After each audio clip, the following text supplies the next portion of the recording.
All right, I have some big updates to share with you today. Good morning, good morning, good morning. Thank you guys so much for joining me. President Biden panics as his presidency collapses. We're going to be going through things like how he might want to take your guns, how they are being hypocritical about an old law regarding abortion, but then using an old law to try to lock Donald Trump out of the White House. We're also going to talk about Iran and Israel and some other major topics. Thank you guys so much for joining me this morning. I'm going to go ahead and jump right into this. Donald Trump tells a crowd he will protect their gun rights. Biden says, not so fast. I used to teach the Second Amendment at a top level university. We can take your guns away. The fight between Speaker Mike Johnson and Marjorie Taylor Greene is only getting worse. Democrats are praying that this fight leads to them being in control of the speaker position.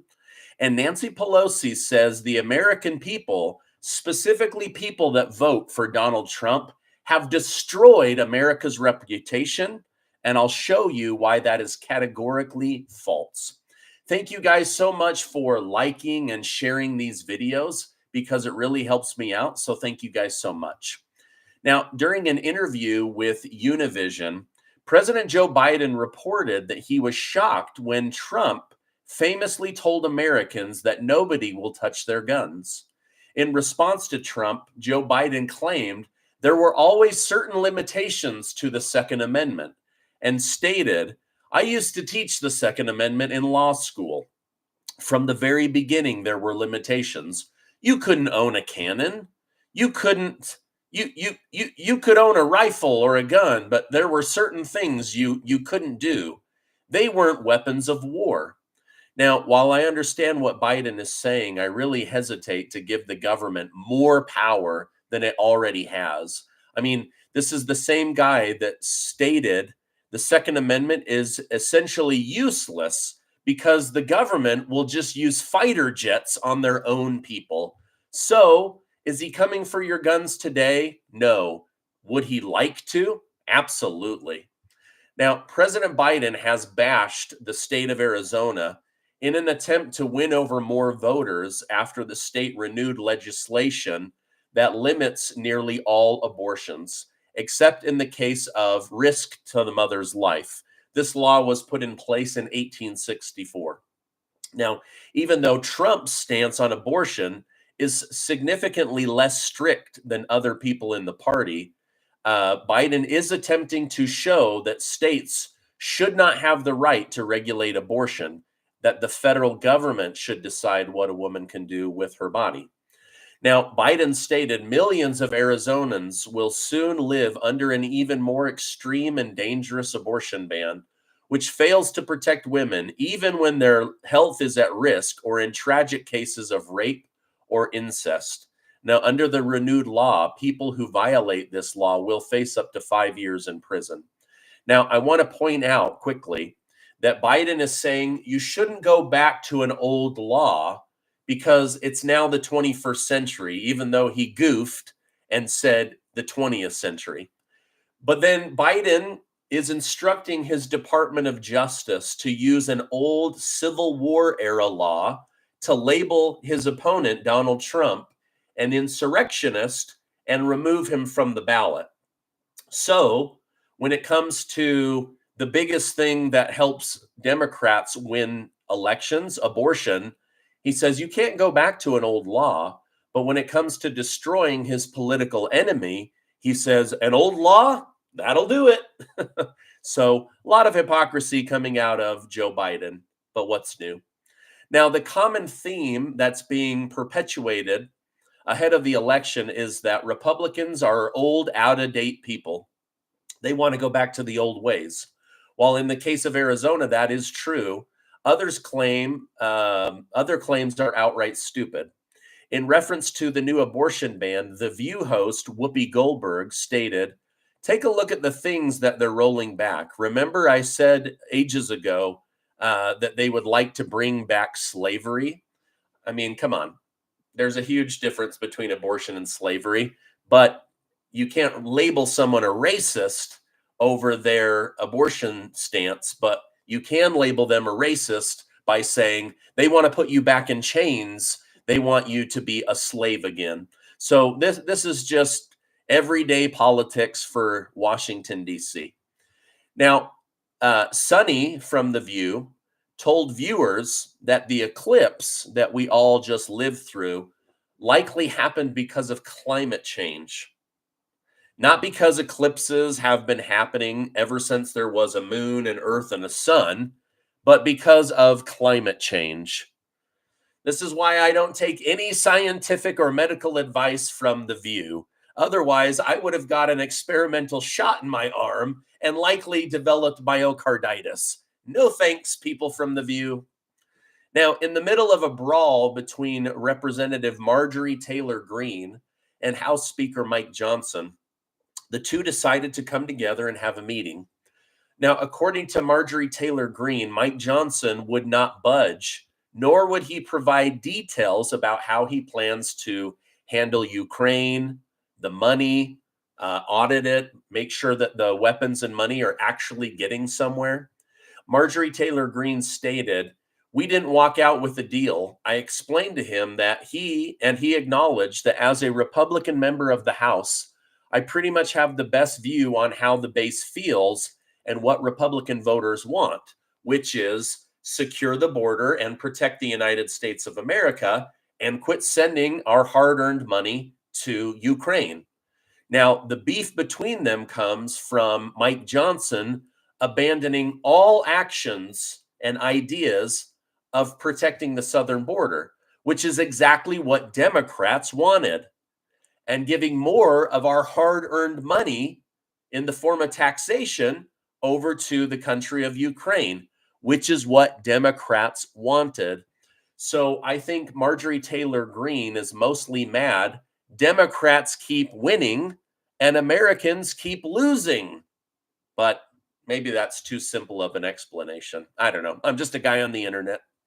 All right, now back to Marjorie Taylor Greene's point on the border.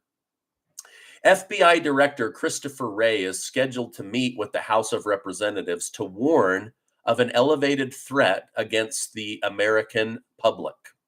Now, according to his prepared remarks, he will state, "Looking back over my career in law enforcement, I'd be hard-pressed to think of a time where so many threats to our public safety and national security were so elevated all at once." But that is the case as I sit here today. This is not a point when we can let up. Now, Christopher Wray also pointed to the recent attack in Moscow, Russia, as evidence of danger and called for a surveillance plan to be extended. He stated, "It's critical in securing our nation, and we're in crunch time. Now, in my opinion, we do need to strengthen the border, and the FBI should probably be focusing on terrorists and less on grandmas who were on Capitol property on January 6th. But what do I know, right? During an interview with MSNBC, Democrat Representative Nancy Pelosi slammed House Republicans for how they are handling Ukraine, stating that they greatly diminished the reputation of the United States. She labeled members who are against sending aid to Ukraine as the Putin caucus and claimed that Russian propaganda has overtaken the Republican caucus in the House of Representatives. So Republicans are mindless Putin puppets. They are Russian propaganda pushers, and they are the Putin caucus, according to Nancy Pelosi. And if you voted for any of them or Donald Trump, you're just as bad. Now, I find this insulting that Nancy Pelosi says Republicans have greatly diminished the reputation of the United States because of Ukraine. Ukraine has lost the war. Ukraine has lost 500,000 people. The United States sent United Kingdom Prime Minister Boris Johnson to sabotage peace agreements. This is absolutely proven and on record. Almost every member of Congress has campaigned off of getting Putin, but they failed to get Putin. So I think the government's doing a pretty damn good job of ruining our reputation all on their own. Now, let me know in the chat, did the people ruin our reputation or did the government? I want you to type P if you think it was us, the people, and I want you to type G if you think it was the government. I'll just tell you, I think it was the government. Of course the government ruined our reputation. The government is the reason that Ukraine was in the war in the first place, and the government is the reason that they're losing. So don't blame us because you're terrible leaders. Don't blame us because you thought you could steal our money in the form of taxation and throw it at Vladimir Putin and it would make a dent in Russia. Nancy Pelosi is old and out of touch and she needs to retire. But I'm hearing she's going to run again. Isn't that great for San Francisco? The Department of Justice, oh, by the way, thank you guys so much. I see all of your G's. I completely agree with you. Someone says, hit that like button. That would be nice. I appreciate that. Thank you for thinking of me. The Department of Justice has allegedly found discrepancies in how District Attorney Fani Willis from Georgia handled $488,000 of government money. This was a grant which was supposed to be used. 100% of that money was supposed to be used on youth empowerment and gang prevention. Well, she decided to use it on swag for the office. Now, I told you guys about a month and a half ago that a whistleblower had come forward saying that she was using it for trips, fancy dinners, and buying swag for the office. While the Department of Justice is holding back details at this point, it is the first time that they have confirmed that this whistleblower was telling the truth. DA Fani Willis is now being investigated for misuse of federal funds. Now, a spokeswoman for the DOJ stated, "We have noticed some inconsistencies in what Fulton County has reported to the federal subaward reporting system, and we are working with them to update their reports accordingly." So they're saying, oh, maybe that this is just a reporting issue and not the fact that her vanity and her desire to enrich herself is what's really behind this. I can just see Fani Willis now. I know this money is supposed to help the youth, and it's specifically earmarked to help them avoid joining a gang and ruining their life. But you know what? My lover would look so cool with a brand new Apple laptop. I think I'll buy my lover a laptop instead. Wow. Absolutely wow. All right. Now, Vice President Kamala Harris is once again fear-mongering after she agreed with podcast host Angie Sullivan when she said the election this year could be the last Democratic election the United States ever has. Furthermore, Harris claimed that she's met with many world leaders that have expressed the same concern. She stated, when they do, it's out of a selfish point that they're making because they know that whether or not America retains its democracy will have an impact on countries around the world and people around the world. So she's saying, when I'm out, doing diplomacy with these other leaders and schmoozing with these other leaders, the only thing we talk about is how Donald Trump is going to hijack the government and how this will be the very last election the United States ever has. This is absolute fear-mongering. The country is going to be fine. The problem isn't the election or democracy. The problem is the leader. It's the leader that's the problem. It's Joe Biden that is the problem. It's Kamala Harris that is the problem. But of course, they can't admit that because then they would be admitting that they are the problem. Now, the election isn't going to ruin the country or the world. It's the leader, as I mentioned. Now, think about this. We have several major wars, out of control inflation, high interest rates, and the world literally uses SNL like TV skits to mock our president. I mean, why won't she admit that they look like fools? And the problem is, even high ranking members of the Democrat Party have said between Kamala Harris and Biden, she's the bigger fool. And the proof is they would have replaced Biden with the vice president by now if that weren't true. So she needs to admit that she is part of the problem. As Israel awaits near certain retaliation from Iran after attacking an embassy on April 1st, President Joe Biden has reaffirmed his support for Israel despite carrying a clear hatred for Benjamin Netanyahu.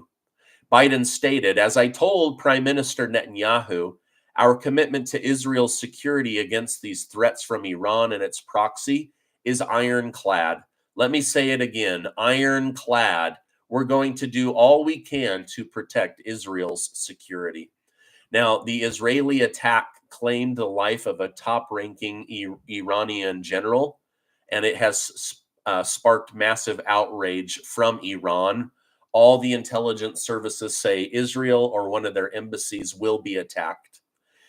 I sure hope the United States doesn't end up in another endless and expensive Middle East war.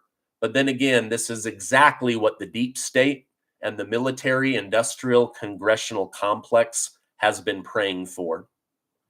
This is my update for today. Thank you guys so much for joining me.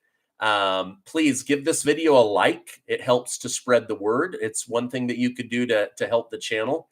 Also, make sure to hit that subscribe button if you're not a subscribe member yet. I love you guys so much. I want you to remember that you are amazing. Just in case nobody tells you that today, I'm telling you, you are amazing. Have a great rest of your day, and I will see you later on the next broadcast.